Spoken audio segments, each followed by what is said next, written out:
El riesgo país de Argentina se ubica por debajo de los 1000 puntos básicos, su menor nivel desde el año 2019. ¿Por qué ha sucedido y qué implica para el futuro financiero de la Argentina? Veámoslo. El riesgo país de Argentina es la diferencia entre el tipo de interés que paga la deuda pública argentina y el tipo de interés que abona la deuda pública estadounidense.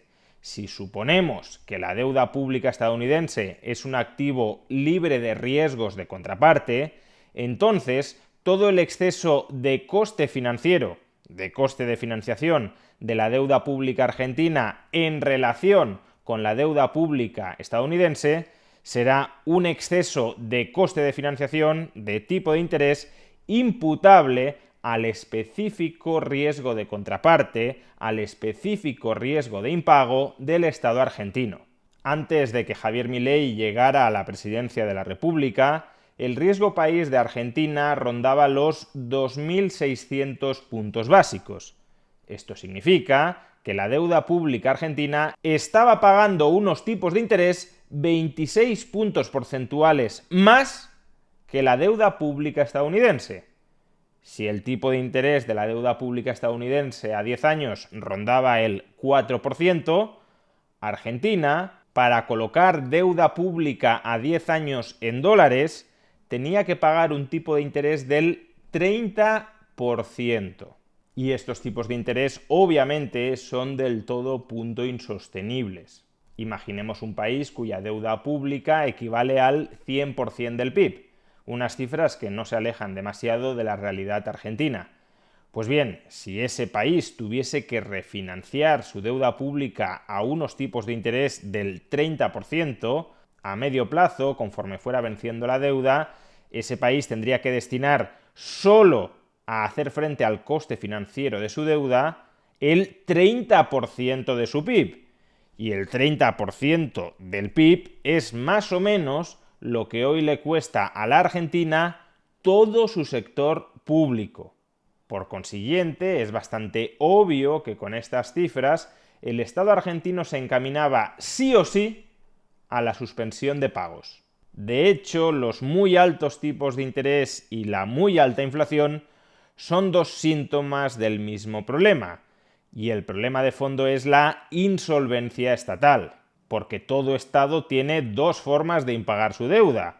Una, repudiando esa deuda, diciendo que no la va a pagar, y la otra, pagándola nominalmente mediante la creación de nueva moneda que nadie demanda y, por tanto, a través de inflación o, en el caso de la Argentina, hiperinflación. Pues bien, nada más quedó claro que Javier Milei iba a llegar a la presidencia de la República, el riesgo país de la Argentina comenzó a desplomarse. Desde 2.600 puntos básicos cayó a aproximadamente 1.300 puntos básicos. Se redujo a la mitad. Y eso, desde luego, era un claro síntoma de confianza de los inversores hacia Javier Milei y hacia su programa económico. Toda la desconfianza que sentían hacia el peronismo, por los calamitosos hechos que ha constatado a lo largo de las últimas décadas, se transformó en un voto inicial de confianza hacia la presidencia del libertario Javier Milei. Pero claro, obras son amores y no buenas razones. Una cosa es que los inversores te den un voto de confianza por todo lo que has dicho y has prometido en campaña electoral, y otra muy distinta, que te mantengan o te refuercen esa confianza después de que lleves un año gobernando. Podría haber sucedido perfectamente que la luna de miel entre los inversores privados y el gobierno de Javier Milei hubiese terminado en algún momento de este año. Si el gobierno de Javier Milei hubiese mantenido un elevado déficit público o hubiese mantenido al Banco Central en una situación de insolvencia contable, si sus prácticas en definitiva hubiesen sido más o menos las mismas que las de todos los gobiernos argentinos que le precedieron, entonces, por mucha confianza inicial que le hubiesen dado los inversores privados al gobierno de Javier Milei, esa confianza ya se la habrían retirado y el riesgo país habría vuelto a dispararse. Sin embargo, desde su primer mes de gobierno, Javier Milei ha afianzado, ha atado un superávit en las cuentas públicas que ha mantenido a lo largo de este ejercicio 2024.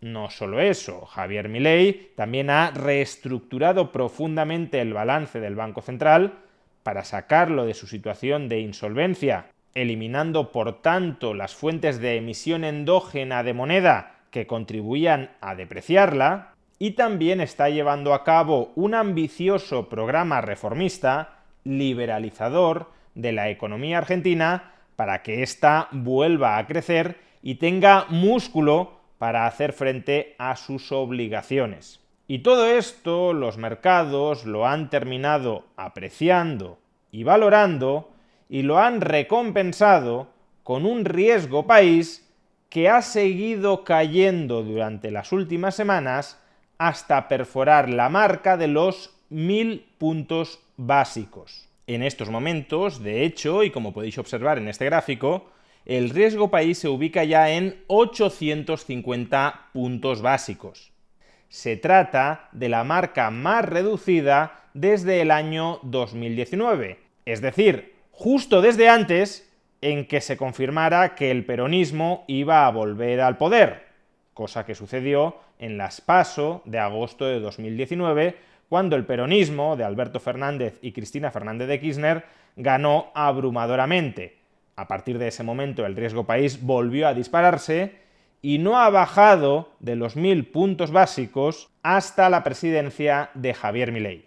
Esta fortísima reducción del riesgo país, estamos diciendo que en menos de un año Javier Milei ha reducido a 1/3 el riesgo país de la Argentina, es importantísima para que el Estado argentino consiga evitar la suspensión de pagos, ya sea mediante repudio de la deuda o mediante hiperinflación, hacia la que se dirigía a toda velocidad bajo el gobierno peronista. No se trata solo de una muestra de confianza más o menos infundada, basada en las bonitas palabras que Javier Milei emitía hacia los mercados, sino que se trata de una muestra de confianza en el despliegue del programa económico que ha venido ejecutando el gobierno de Javier Milei durante el último año. Y como digo, se trata de un hito fundamental para que el Estado argentino evite la suspensión de pagos, porque a lo largo del próximo año el Estado argentino tiene que afrontar miles de millones de dólares en vencimientos de deuda pública, vencimientos que va a tener que refinanciar. Y si los tipos de interés de la deuda pública argentina se mantienen por las nubes, esa refinanciación será del todo inviable, de tal manera que Argentina, repito, suspenderá pagos, ya sea repudiando la deuda o recurriendo a la hiperinflación. Sin embargo, si los tipos de interés caen a niveles suficientemente bajos, entonces la Argentina será capaz de refinanciar esos vencimientos de deuda sin asfixiarse financieramente y el país ganará tiempo para seguir recomponiendo su sector público y la estructura productiva de su sector privado.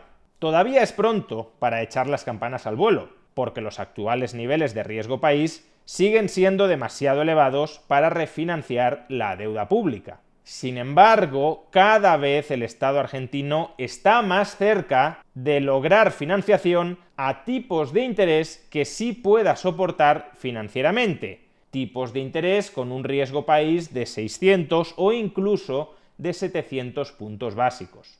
A estas alturas parece bastante claro que el plan fiscal de Javier Milei para rescatar al Estado argentino de su insolvencia está funcionando. Así lo indica la evolución de la inflación y así lo indica la evolución del riesgo país.